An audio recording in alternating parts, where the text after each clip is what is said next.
Welcome to the DCTV News at Noon program. I'm Kelsey Kiesling. And I'm Kendra Cook. This program is produced in Dove Creek by the Dolores County Broadcasting Network for DCTV with support from the Southwest Colorado TV Translator Association. This is your community TV station. If you would like to suggest a story or let us know about an event to share, give us a call. The studio number is 970-677-4119. Today's show runs Wednesday at noon and is uploaded to our YouTube channel and our DCTV News at Noon Facebook page to watch on demand. Today is August 28th, 2019, and now the news at noon. Reported by the Cortez Journal, a man who fired a gun into an occupied vehicle parked on 2nd Street in Dolores in April was sentenced to prison this month. Dustin Ray Wall pleaded guilty to illegally discharging a firearm and was sentenced to serve 5 years in the Department of Corrections by District Court Judge Todd Plew. This sentence includes 2 years mandatory probation upon release. Wall of Dolores has been held in the Montezuma County Detention Center since his arrest. He was given credit for 103 days served. As part of a stipulated plea agreement, a charge of attempted second-degree murder was dropped. The guilty plea included an extraordinary aggravation stipulation that increased the sentencing range from a possible 3 years to up to 6 years in prison. On April 26th, Wall drove a white pickup alongside a Chevy Impala occupied by a man he knew and fired 2 shots from a handgun, according to arrest warrants and witnesses. Bullets hit doors of the car, which was parked on 2nd Street. The victim was not hit. From the Journal, 2 homicide suspects overpowered 2 security officers Monday in Blanding, Utah, and have escaped, according to the Tucson, Arizona Police Department. Blaine Barksdale, age 56, and Susan Barksdale, age 59, were being extradited from Henrietta, New York, to Pima County, Arizona, when they escaped. They are wanted in connection with the Tucson slaying of 72-year-old Frank Bly on April 16th. Investigators indicated that they might be traveling through Arizona. They were last seen driving a red GMC Sierra pickup truck with Arizona license plate 127XT. The truck has damage to the front passenger side and rear bumper, police said. Blaine Barksdale has tattoos on his arms and hands. Blaine and Susan Barksdale are believed to be armed and dangerous and should not be approached, Tucson police said on its Facebook page. The FBI, U.S. Marshals, and Apache County Sheriff's Office are assisting in the investigation. If the Barksdales are spotted, please call 911 immediately. Anyone with possible information on their whereabouts is urged to call 911 or 88-CRIME. Reported by the Cortez Journal, the entire Archuleta County landfill was on fire Monday night. Christina Creech, Deputy Director of Emergency Operations for the Archuleta County Sheriff's Office, said a report came in around 6:45 p.m. Monday that smoke was visible near the landfill about 10 miles south of Pagosa Springs on Trujillo Road, County Road 500. First responders arrived on scene to find the entire dump site on fire. Creech said she estimated the fire to be about 2 acres in size. Firefighters spent the entire night trying to contain the blaze, an effort that was to continue Tuesday. Creech said the public should stay away from the area. The personnel on scene trying to extinguish the fire are taking safety precautions such as wearing face masks. Creech said the county landfill usually catches fire once a year, but this fire is the largest she has seen in the last 10 years she has worked for the sheriff's office. Reported in the Durango Herald, La Plata County Humane Society photos. A 1-year-old dog named Champ survived high-risk surgery Tuesday after a veterinarian discovered an arrow lodged in his nasal cavity and skull. Chris Nelson, Director of Animal Services for the La Plata County Humane Society, said the pup arrived July 11th at the Durango shelter with medical issues his previous shelter in New Mexico was unable to diagnose. Veterinarians in Durango thought it was a sinus infection or kennel cough upon examination, but after some treatment, Champ's health continued to decline, Nelson said. The Humane Society's medical team sent Champ to a local vet for an x-ray, which revealed the arrow lodged in his nasal cavity and skull. Nelson said that other than a small scar scab on his face, a common minor injury with rescue dogs, there was no indication Champ had an arrow lodged in his skull. He's happy and doesn't act like anything is bothering him, he said. Nelson said Champ came from the Humane Society of McKinley County in Gallup, and it's likely he was one of many stray dogs that roam the Navajo Nation. It's unknown what happened or who shot shot champ, he said. That's the great mystery. Today's surgery was considered high risk, but leaving the arrow in was not an option, Nelson said, because the infection would have become worse. The Humane Society is asking for donations to help offset the cost of the expensive surgery, estimated at $5,000. Donations can be made at lpchumanesociety.org. Nelson said Champ will be available for adoption once he recovers, but he said there's already high interest from Humane Society staff members who want to take him home. From the Cortez Journal, the state of New Mexico is acknowledging it paid out $900,000 to settle a lawsuit accusing former state police chief Pete Casetas of discriminatory and lewd behavior, along with retaliation against those who complained. The General Services Department on Monday released financial terms of a settlement agreed upon in December 2018 during the final weeks of the administration of Governor Susana Martinez. The lawsuit was filed by former Deputy Chief Michael Ryan Suggs, Lieutenant Julia Armendariz, and Sergeant Monica Martinez-Jones. It described distress and mental anguish from a hostile work environment. Allegations against Casetas include instances in which he pulled down his pants and showed his behind to staff after drinking on the job, and sending a deputy cabinet secretary a picture of a man's testicles. And now let's take a look at the weather. Today, sunny with a high near 89 degrees, east winds 5 to 10 miles an hour, becoming west in the afternoon. Winds could gust as high as 20 miles an hour today. Tonight, mostly clear with a low around 56 degrees. Northwest winds 5 to 10 miles an hour, becoming east after midnight. Then Thursday is now showing a 20% chance for showers and thunderstorms. Mostly sunny, though, with a high near 89, east winds 5 to 10 miles an hour, becoming west in the afternoon. Then Thursday night, a 20% chance of showers and thunderstorms remains before midnight. Mostly clear with a low around 54 overnight. West winds 10 to 15 miles an hour, becoming light and variable in the evening. But we are still looking for a sunny, long Labor Day weekend, starting on Friday with sunny skies and high near 88 degrees, light and variable winds becoming west 5 to 10 miles an hour in the morning. Friday night clear with a low around 56. Then Saturday sunny with a high near 89 degrees. Saturday night mostly clear with a low around 58. Sunday sunny with a high near 89. Sunday night mostly clear with a low around 57. And Labor Day Monday mostly sunny with a high near 88 degrees. Monday night partly cloudy with a low around 57. This weekend is the start of the bow hunting season in our region, so be aware of tourist hunters unfamiliar with our county roads. Be sure to take some great photos for the DCTV News at Noon Facebook group, Dove Creek Local Weather Picks. And now back to the news. From the Durango Herald, U.S. regulators Wednesday approved a new tuberculosis medicine that shortens and improves treatment for the hardest to treat cases, a worsening problem in many poor countries. It's the first TB drug from a nonprofit group, the TB Alliance, formed to come up with better treatments. The group developed pretaminoid, with help from charities and government agencies. The pill was approved by the Food and Drug Administration for use with 2 other antibiotics. Decades of incomplete or ineffective treatment has resulted in TB strains that have become drug-resistant and aren't killed by long-standard medicines. In a key study, the 3-pill combo cured about 90% of patients with very drug-resistant TB, usually within 6 months. Patients also infected with HIV, a common situation, fared as well as the other study participants.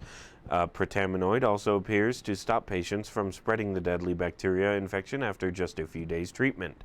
Until now, the best option cured about 2/3 of patients, took 18 to 30 months, and required up to 8 kinds of shots and pills. Many patients die or don't finish treatment, according to TB Alliance CEO Mel Spiegelman. Worldwide, TB kills about 1.6 million people annually. It spreads through droplets when someone sick with TB sneezes or coughs. TB attacks the lungs and sometimes other organs as well. From the Journal, photo Patrick Armijo. At wit's end with deteriorating Verizon cell phone service in her home 5 miles north of Mancos, Maria Tuxhorn sought help from the Journal to inquire why reception went south about 3 months ago.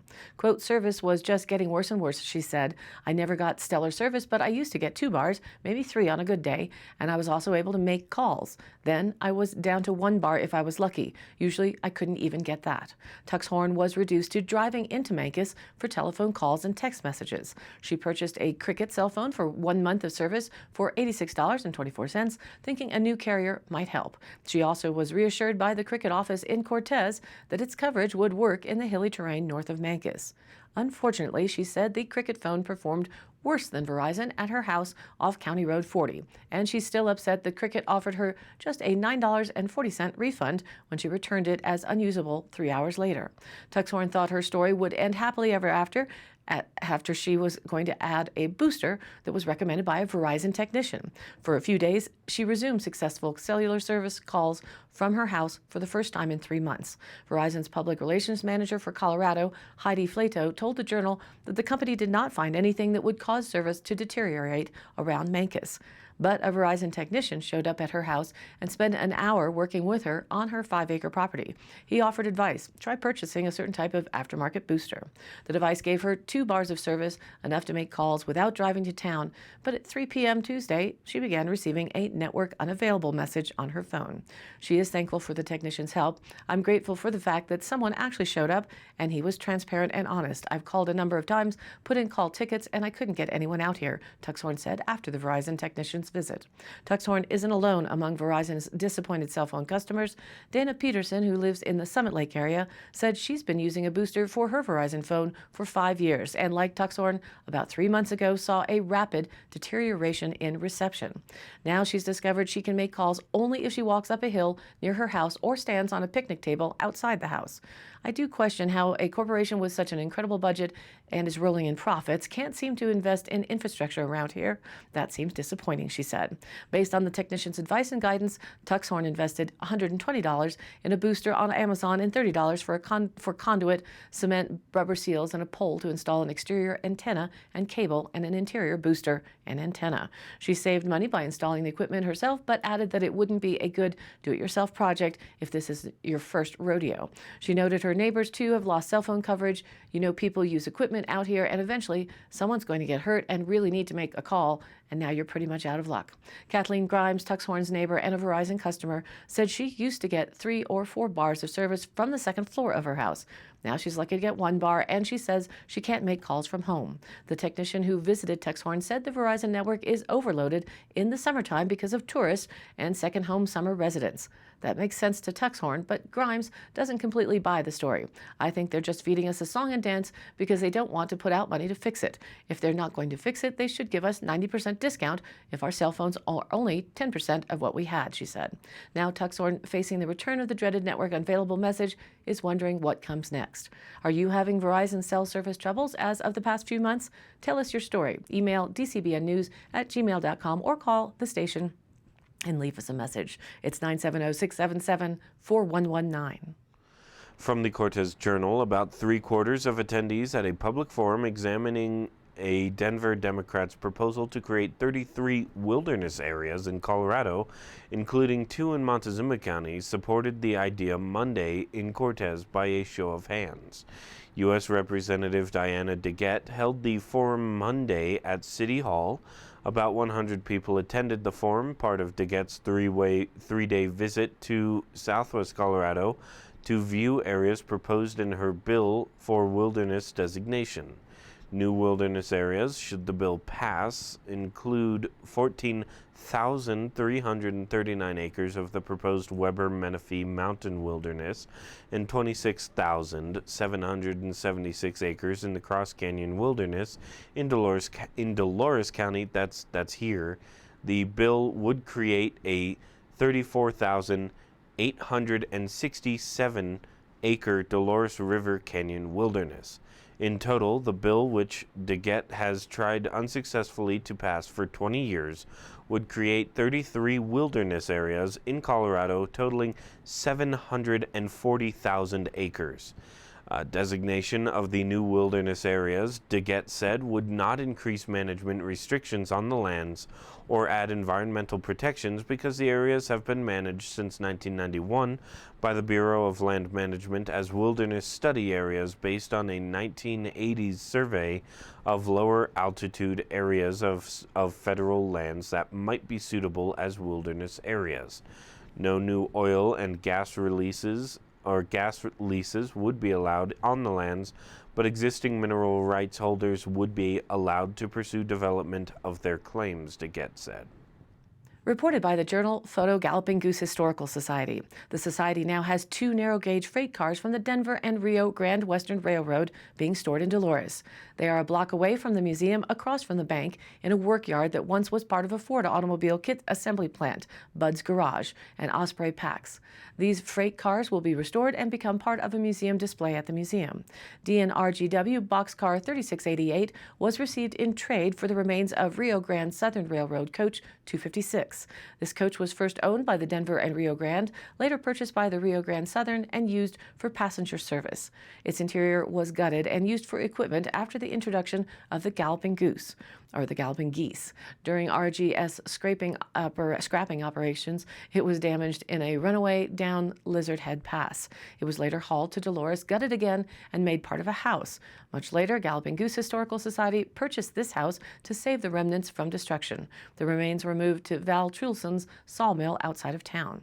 The GGHS eventually realized that restoring this coach was too great a task for the organization. GGHS has now traded this coach to the South Park Railroad Society, where it will be restored back as a passenger car. DNRGW 3688, the boxcar that was received in trade, is mostly complete but heavily weathered. Graffiti inside indicates that the car was used to haul mineral concentrate from Telluride's Tomboy mine. John Reed, a longtime GGHS volunteer, has sealed its exterior with 2 coats of paint. A final coat is still needed. DNRGW drop bottom gondola freight car 842 was received from Durango and Silverton Narrow Gauge Railroad in trade for 2 truckloads of GGHS rail. This rail was stored at Line Camp, 5 miles upriver from Dolores. The rail will be used by DNS&G to build its diesel fueling facilities in Durango. DNRGW 842 was originally built with higher sides as a drop bottom coke car. These high sides were later cut down to more easily haul coal. Currently, this car is complete but heavily weathered in need of some replacement boards. GGHS will also receive 2 stock cars from Cumbres and Toltec Scenic Railroad in trade for 4 truckloads of rail. The rail will be used by CNTS to build a covered freight car storage yard in Shama. Both stock cars were originally double-decked sheep cars. One is now set up to haul cattle. These cars are awaiting non-operating cosmetic trucks before being hauled to Dolores. GGHS still has much rail. Some are discards, kinked, weird, jointed hole patterns, and odd weights, etc. Other parties have expressed an interest in rail deals. GGHS plans to retain enough rail to build a half-mile oval of track when GGHS can no longer operate on host railroads. According to the Cortez Journal, the town of Dolores is advertising for an interim manager to replace departing manager Jay Roybelid, who resigned this month. Mayor Chad Wheelis said the interim manager will be charged with temporarily taking over day-to-day operations and will help guide the town in the application and selection process of hiring a permanent manager. The town will advertise for the position in the coming weeks. Trustees plan to review applications and appoint an interim at the September 9th regular board meeting with a 6-month to 1-year contract. In the last 6 years, Dolores has had 3 managers, 2 of whom departed in the last 2 years. Trustees reported they were approved for an $80,000 grant for playground equipment from Kaboom, an organization that partners with the Colorado Health Foundation and other groups to promote youth exercise and play. The town's match is $1,500 and is required to organize volunteers for the project. This spring, community volunteers, including children, will be asked to join in planning, choosing equipment, and building the structure under the guidance of professionals. and today's High Canyon Country happenings. The Canyons of the Ancients National Monument Museum and Visitor Center invites the public to view a new photography exhibit, Capturing the Canyons, featuring the work of local photographer Lanny Wagner. The exhibit opens at 4 p.m. Wednesday, today, August 28th, and will remain on display through January 2021. Wagner was selected as an artist in residence for the Bureau of Land Management. His stunning work showcases the rich cultural landscape in the monument with images captured to highlight sites with diverse seasonal backdrops. Wagner was also selected as the winner of the 2019 BLM Artist in Residence National Poster Contest. His photo, Saddle Horn Star Show, will be featured on a poster distributed nationally to all BLM offices. August 31st at Slippin' South will be live at August 31st, Slippin' South will be live at the Wild Edge Brewing Collective in Cortez. That starts at 6 p.m. Slippin' South, an alt-country duo formed in the industrial river town of La Crosse, Wisconsin by singer-songwriter Addison Israelson and drummer Garrett Kolb. Writing, recording, playing high-energy shows, and touring keeps the band buzzing and busy. And at the Sky Ute Casino on Saturday, Great White and Slaughter will be playing to a packed house. The concert is Saturday from 7 to 10 p.m. Tickets can be found online at skyutecasino.yapsody.com. Only some of the bleacher seats seem to be still available. The rest seem to have sold out. So if you are interested, better check it out quickly. And I post up all of these High Canyon Country happenings on our Facebook page, which is DCTV News at Noon, and so you can look those phone numbers up and the dates and addresses. And we also upload the daily news to our YouTube channel, which you can search for with the same name, DCTV News at Noon. And the broadcast is also posted to the general Facebook page, where we add links to stories of interest, share other events or news, and where you can join in on the conversation. This is your local community TV station, so if you have something you'd like to share, contact us by email, dcbnnews@gmail.com, or call the station 970-677-4119, and we'll be happy to help. Thanks for tuning in. Whether it's for the broadcast, which airs here in Dolores County on Channel 32.1 at noon, now Monday through Friday, or online on our YouTube channel or our DCTV News at Noon Facebook page, where you can watch it on demand anytime you would like. We would love to have you interact with the news program, add comments, or share stories there on DCTV News at Noon Facebook page. And if you would, please like us there and share it with your family and friends. For Kendra Cook with DCTV and the Dove Creek News at Noon program, I'm Kelsey Kiesling. Thanks for listening.